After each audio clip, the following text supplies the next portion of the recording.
Di Malaysia telah berlaku peningkatan kes COVID-19 secara mendadak, iaitu 190 kes semalam, disusuli 125 kes baru pada hari ini, menjadikan jumlah keseluruhan individu yang dijangkiti wabak ini adalah sebanyak 553 orang.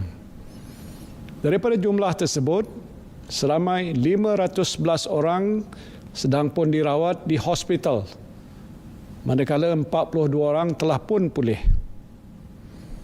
Kerajaan memandang serius situasi semasa ancaman virus berbahaya ini, terutamanya perkembangan gelombang yang kedua.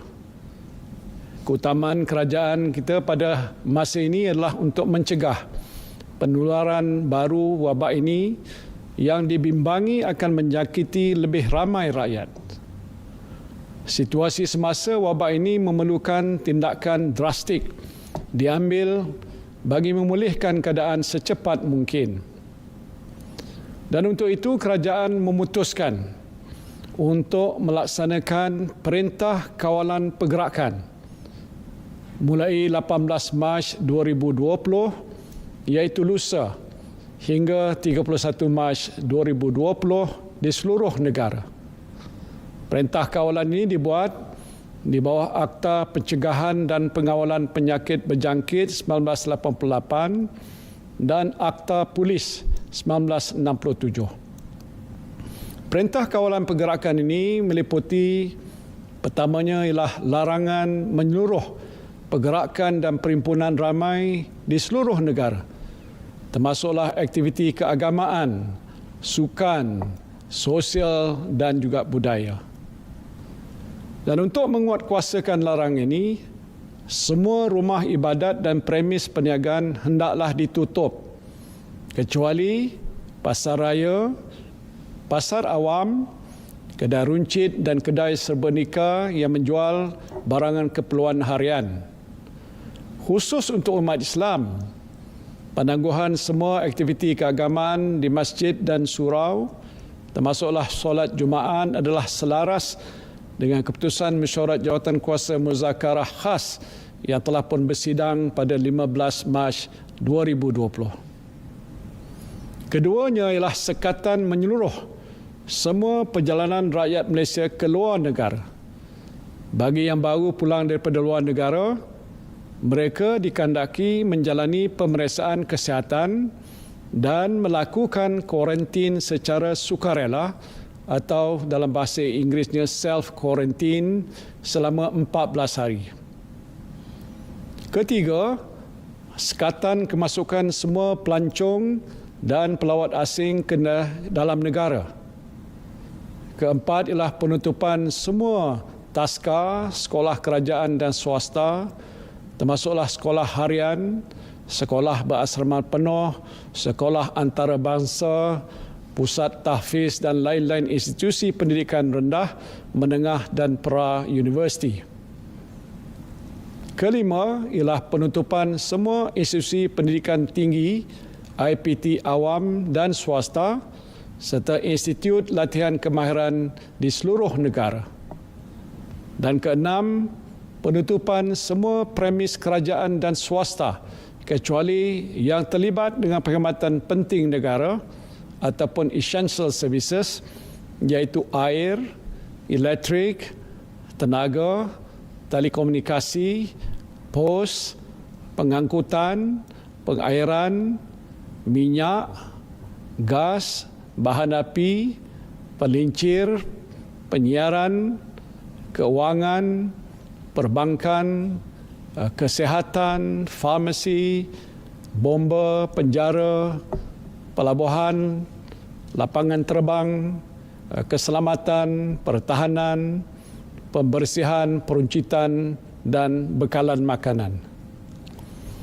Saya sedar bahawa saudara dan saudari mungkin merasakan bahawa tindakan yang diambil oleh kerajaan ini menimbulkan kesulitan, kesukaran untuk saudara-saudari menjalani kehidupan seharian.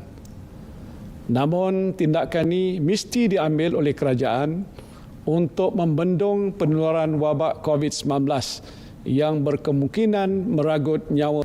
Kita telah melihat peningkatan wabak COVID-19 secara mendadak daripada puluhan orang yang dijangkiti virus ini kepada ribuan orang dalam satu masa yang begitu singkat di beberapa buah negara lain. Sudah pasti saudara dan saudari tidak mahu keadaan yang sama berlaku di negara kita. Kita tidak boleh menunggu lebih lama sehingga keadaan menjadi lebih meruncing, dan tindakan drastik perlu diambil dalam kadar yang segera untuk menyekat penularan wabak ini dengan cara menghadkan pergerakan orang ramai. Dan inilah satu-satunya cara untuk kita mengelakkan lebih ramai rakyat negara ini dijangkiti wabak yang boleh meragut nyawa. Saya harap saudara-saudari dapat bersabar menghadapi dugaan ini. Jangan panik, juga jangan rasa cemas, dan sentiasalah bertenang. Saya percaya dengan langkah-langkah sekatan pergerakan yang dilaksanakan oleh kerajaan ini, kita mampu menyekat penularan wabak ini dalam masa yang terdekat. Kita telah melihat beberapa buah negara yang mengambil langkah yang agak drastik untuk mengawal penularan wabak ini, seperti negara China yang telah menunjukkan penurunan mendadak kes-kes jangkitan COVID-19 ini. Saya juga ingin memberikan jaminan bahawa bekalan bahan-bahan makanan, keperluan harian dan juga penjagaan kesihatan termasuklah topeng muka adalah mencukupi. Saya telah pun mengarahkan Kementerian Perdagangan Dalam Negeri dan Hal Ehwal Pengguna agar sentiasa memantau situasi bekalan makanan dan keperluan harian di pasaran di sepanjang tempoh Perintah Kawalan Pergerakan ini berkuat kuasa. Saya merayu kepada saudara dan saudari agar sentiasa mematuhi Perintah Kawalan Pergerakan ini. Ini adalah tanggungjawab kita bersama yang mesti kita laksanakan sebagai rakyat yang prihatin terhadap keluarga kita, masyarakat kita dan negara kita. Saya juga ingin memaklumkan bahawa sidang khas Majlis Keselamatan Negara akan bermesyuarat setiap hari untuk memantau dan mengawasi situasi wabak COVID-19 ini. Saya sendiri akan mempromosikan mesyuarat ini dan juga memaklumkan kepada saudara-saudari perkembangan situasi wabak COVID-19 dari semasa ke semasa. Jika saudara dan saudari mempunyai sebarang pertanyaan berhubung dengan Perintah Kawalan Pergerakan, saudara-saudari boleh menghubungi Pusat Pengurusan Operasi Negara di talian hotline. Nombornya 03-8888-2010. 03-8888-2010 bermula jam 12 tengah hari esok.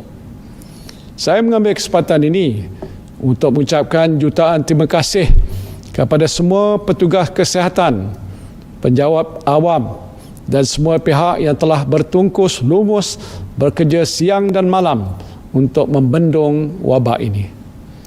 Saya berdoa agar saudara dan saudari sekalian akan terus cekal dan tabah dalam menjalankan tugas untuk negara demi memastikan keselamatan dan kesejahteraan rakyat di negara ini senantiasa terpelihara.